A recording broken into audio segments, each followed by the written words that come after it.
right, here we go, load it up. I got a front quarter in the head. Here we go.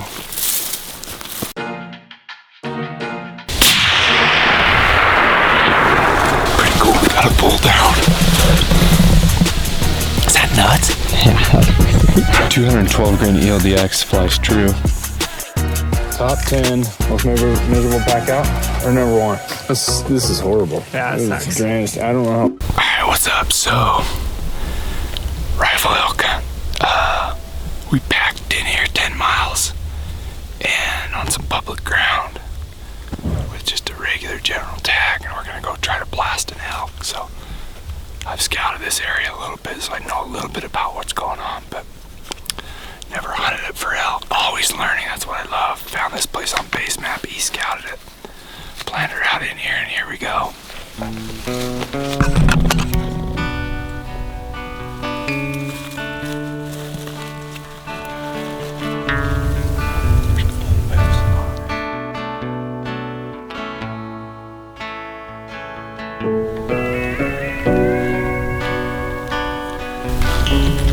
Deer.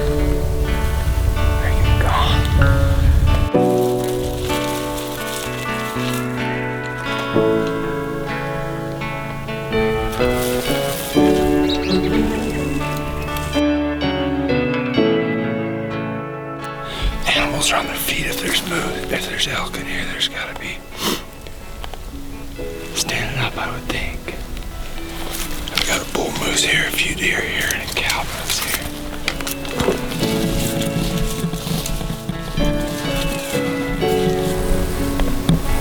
Gosh, this country's thick.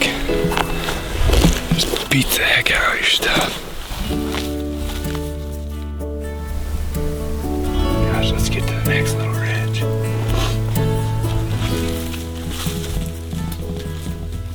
Set up camp. And go from there. Eat some dinner.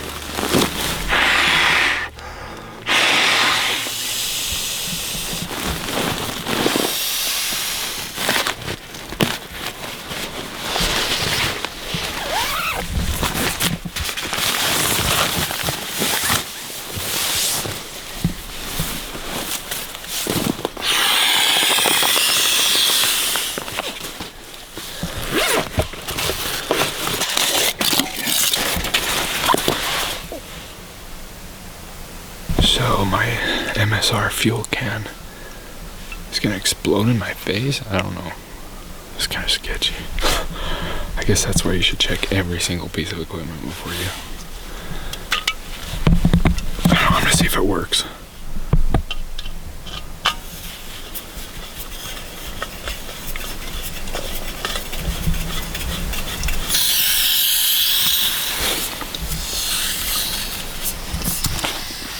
Dude, it works.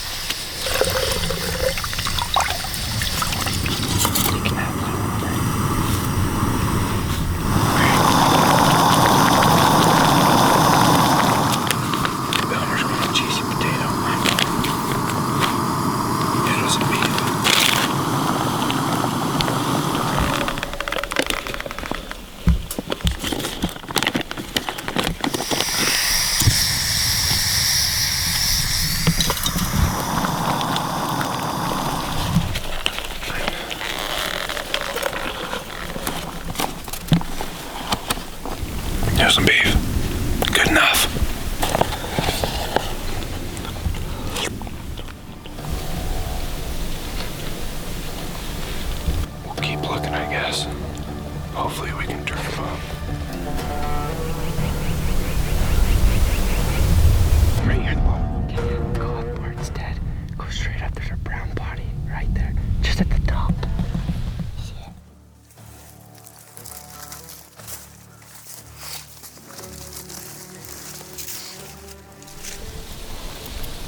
Spotted an elk down at the bottom, and sure enough, there's a great big bull down at the bottom, but I think he's down somewhere over there. It's 550 yards. Kind of a weird, awkward shot off my back. Pretty cool, we got a bull down. Is that nuts? Yeah, that's pretty sweet.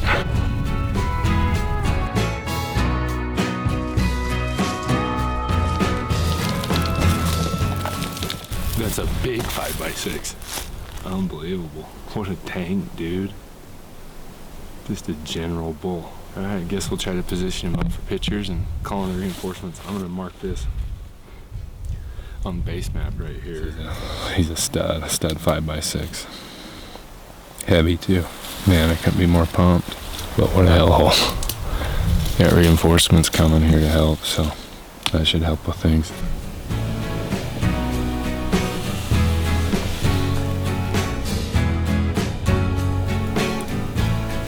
Alright, I can't say enough about the 300 PRC. 212 grain ELD-X flies true. Hits like a hammer. And I just say this to everyone. Anytime that ELD-X hits something, it's in trouble.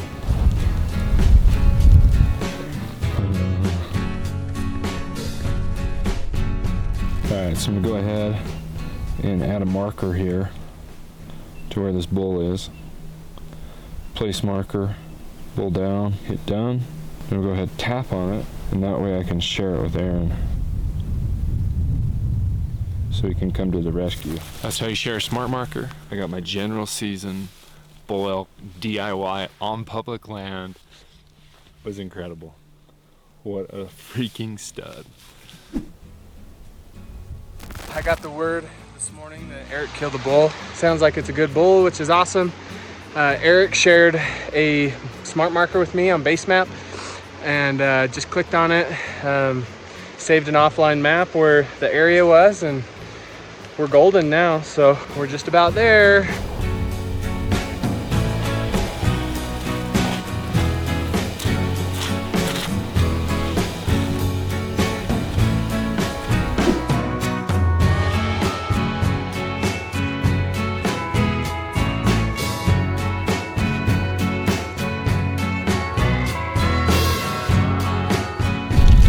First form for the win. Mill replacement bar. Here comes the rescue mission. They're coming. I don't think they're really happy about it, but I don't know what we'd do without them. It'd be horrible.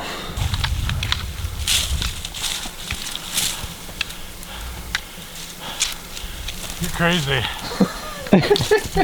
Nice bull, bud. Thanks, bud. So proud of you, bud. Proud of myself too, bud. That's a nice Yeah, bull. here's some math. Nice bull.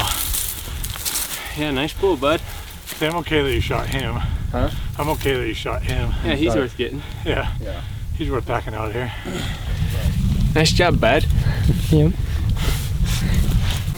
All right, here we go, loaded up. I got a front quarter in the head. Belmer has got the front shoulder, and Peyton and Aaron are on a walkabout right now, but they'll be back, and they'll have 2 hinds and loins and tenderloins. So here we go.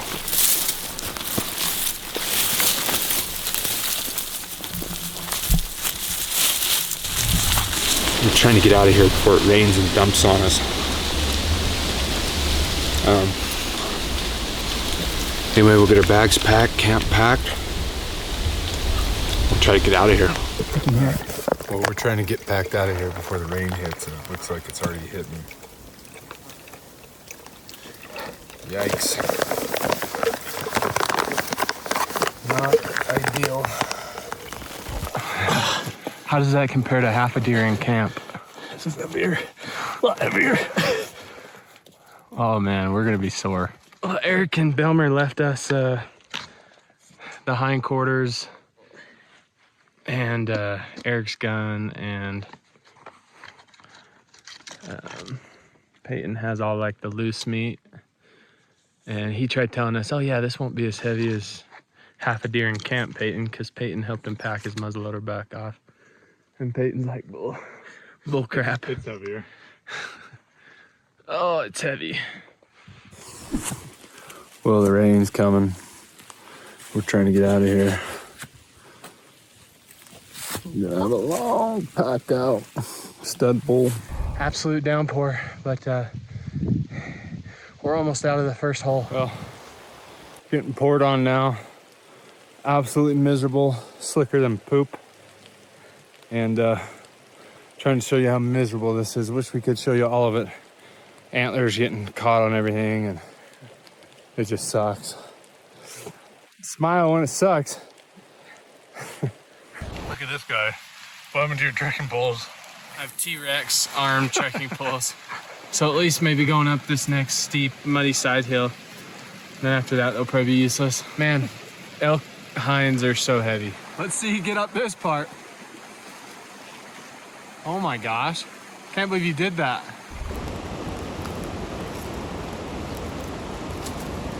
Top 10 most miserable pack out, or number 1? Probably top 10. We'll start there. Really? This ain't the worst ever? I'm just kidding. I haven't had too many bad pack outs before. This is horrible. Yeah, it This sucks. is drenched. I don't know how far Peyton and Aaron are. Hopefully they're not too far. Yeah. All right, what's up, guys?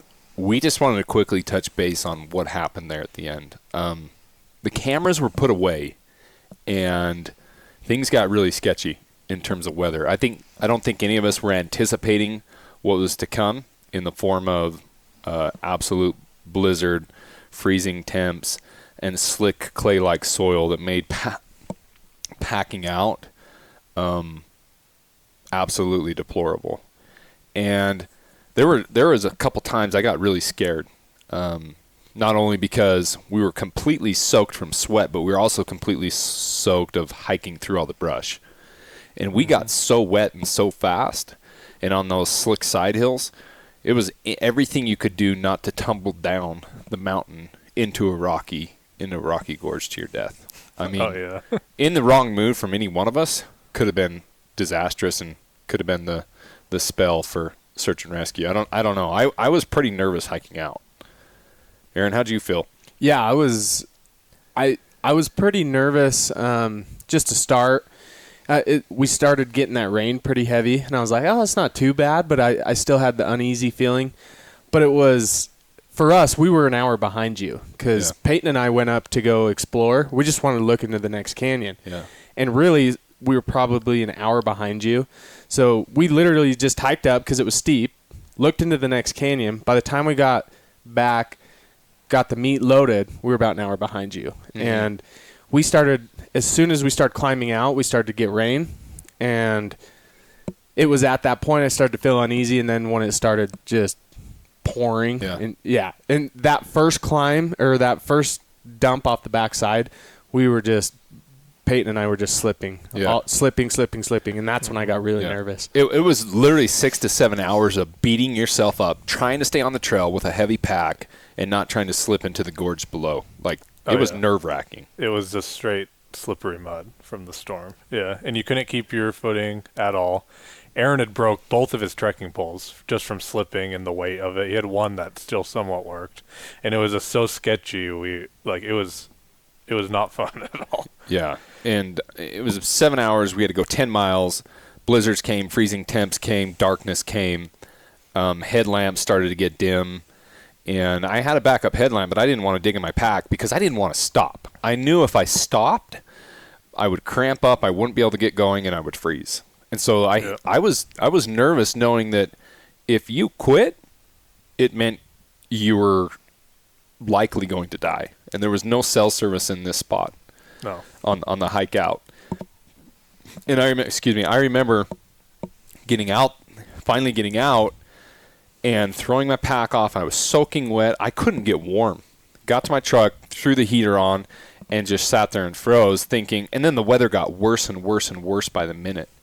And I was thinking about you two, how you were an hour behind me, thinking, oh gosh, I hope I just didn't kill these two over packing my bowl out. And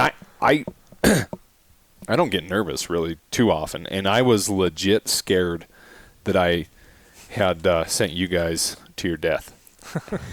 Yeah, the last 2.5 miles, I'd say, Peyton and I hit the blizzard.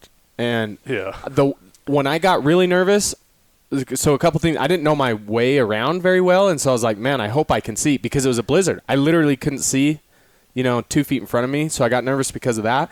And then the whole time I was able to keep my body heat up, but the last 2.5 miles when that blizzard came in, I was, hiking hard, but I was still freezing. Yeah. And I just stiffened up, and I'm like, man, if I stop, I'm donezo. Yep. There's probably, like half an inch of snow just on our arms, on our hats and stuff. I remember my headlight would slowly start to dim out. I'd have to turn it off and then turn it back on, hoping it would turn back on. And if you turned it off, it was pitch black. You didn't know where you were. Yeah. And that's what I was scared of, is my headlamp dying. Yeah.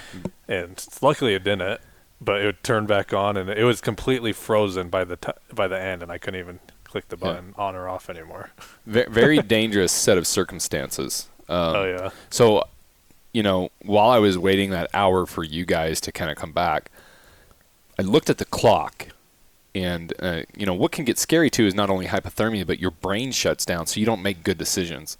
Mm-hmm. And you just can't think correctly. And I looked at the clock when I started to unthaw, if you will, and I think it was midnight or 1 or something, and I remember thinking, I'll give it till, I think it was 12:15 until I call the sheriff. Because you couldn't start a fire. Everything was too wet. I don't care what fire starters you had. There was nothing there that you were going to start on fire to get warm. You wouldn't have thought out in time. Yeah, and all our stuff was packed away. You guys didn't even bring in gear to stay overnight. No. Or stay warm. You guys were just coming in for a day pack. We literally got caught with our pants down, and it was a scary situation. So I'm thinking 12:15. If I don't see headlamps coming down the trail at 12:15, I'm calling the sheriff. That was my thought. And then all of a sudden I saw a headlamp bebop, and it was Aaron. I'm like, oh my gosh. And then I'm thinking, why is there only one headlamp? I'm like, there's only one headlamp. I'm like, this isn't good. And then eventually, I think you were probably 15 minutes behind him, and then I saw you two, and I'm like, oh my gosh. Aaron threw his stuff off, got in the truck, and I'm like, okay, where's Peyton? They threw their stuff off, got in the truck. And you guys were actually talking. And I'm like, oh, they must be okay. Because I don't know, I don't get this way. I'm a crazy sucker, but I was a little bit freaked out that you guys were in a tough situation. It was pretty bad when I got back to the truck. Aaron was just shaking while we were driving. I couldn't get my jacket off or didn't even have a jacket, my shirt, trying to put a hoodie on I left in the truck.